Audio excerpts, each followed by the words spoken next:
It's funny how when we said Dragon Age the Veilguard was failing, we were called grifters and said we're making it up because it was actually doing really well. But now everybody else is admitting it and we've been vindicated. Even the developers themselves, Dragon Age was never going to live up to the hype, they say. I wonder why. Sounds like a skill issue. Okay, let's go ahead and dive into this video today. This is a tweet from GameSpot that says Dragon Age the Veilguard was never going to live up to fan hype, Jev says. So then somebody shows the game director. I mean, this tells you all you need to know. Corin Bush, I don't know his former name. Queerosexual, he says. Gendermancer, he says. Game director of Dragon Age the Veilguard, BioWare EA, trans rights, BLM. This is their picture, but of course he's catfishing because, yeah, you can see the real thing in developer interviews and stuff, and it's not that. So it's somebody who is mentally ill and just doesn't understand just basic biology. So there's that. I believe there's other people on the team who are the same. And as I've covered extensively on this channel when this game first dropped and right before, they have forced this Troon ideology into it. So this is where we're at. But let's go ahead and actually see what these people are saying. So we have an interview with John Epler. He's a developer. He says, it's been a decade since the last Dragon Age came out, and a lot of people have spent that decade imagining various versions of what this game was going to be. The reality was whatever we came out with, it was never going to match the Dragon Age 4 in people's minds and people's imaginations. It could surpass it, but it didn't because it was gay.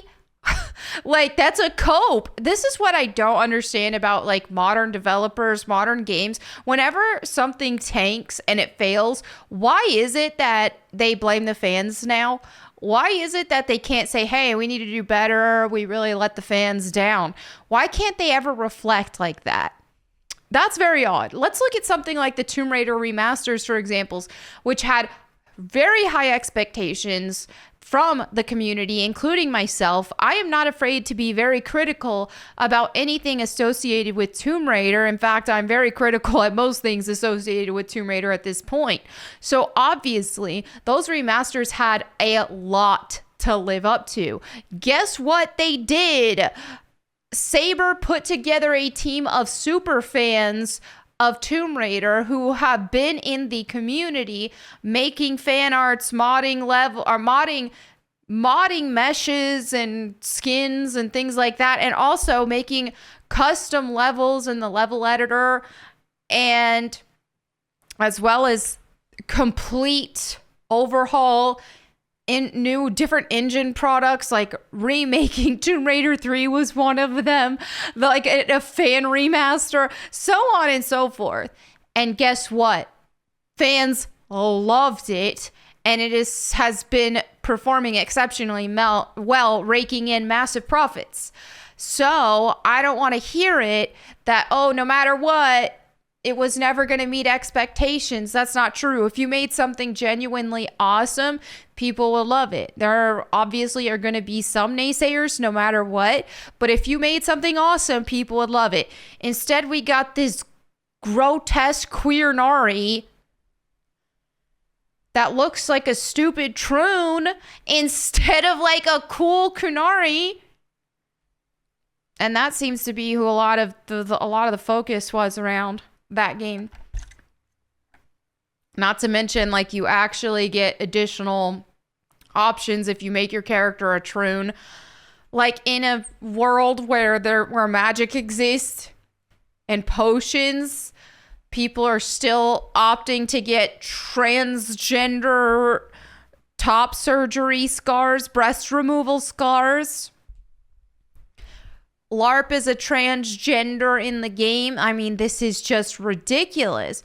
So this says the long development of the Veilguard included a period where the sequel was re-envisioned as a live service game before it transitioned back it transitioned back to a single player experience. Well, yeah, I don't like the idea of that live service game either.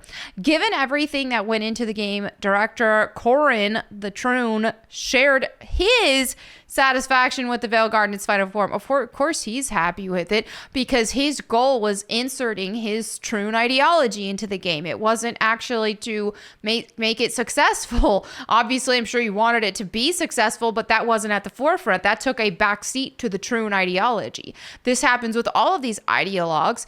That's why when you hire these Troons and these social justice activists and so on and so forth, you will have a liability on your hands because their priority will always be their religion, and their religion is their woke ideology, their demonic woke ideology. Their priority will always be inserting that into everything, inserting that into the games. They don't want to just have fun games be fun because regular normal things in society goes against their religion of woke ideology. Their woke ideology is against their religion to not have an X amount of Troon representation in it, right? So people in the comments can be like, well, you're a Christian. What do you have to say about that? If I'm a Christian, I wouldn't insert my faith into a game I was a part of making.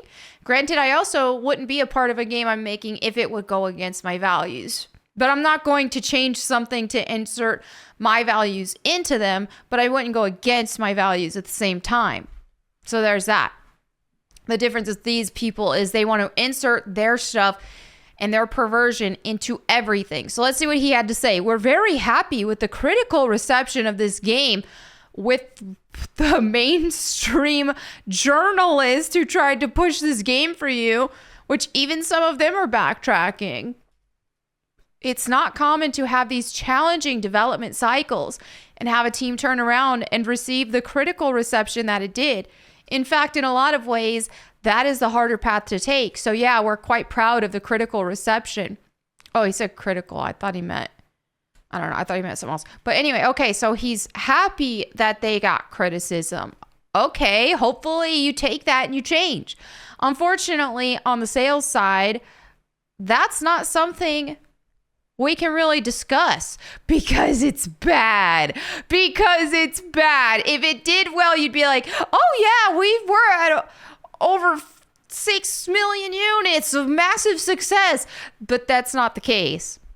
But of course, as we know with Inquisition, that was a long burn to get to those total sales numbers.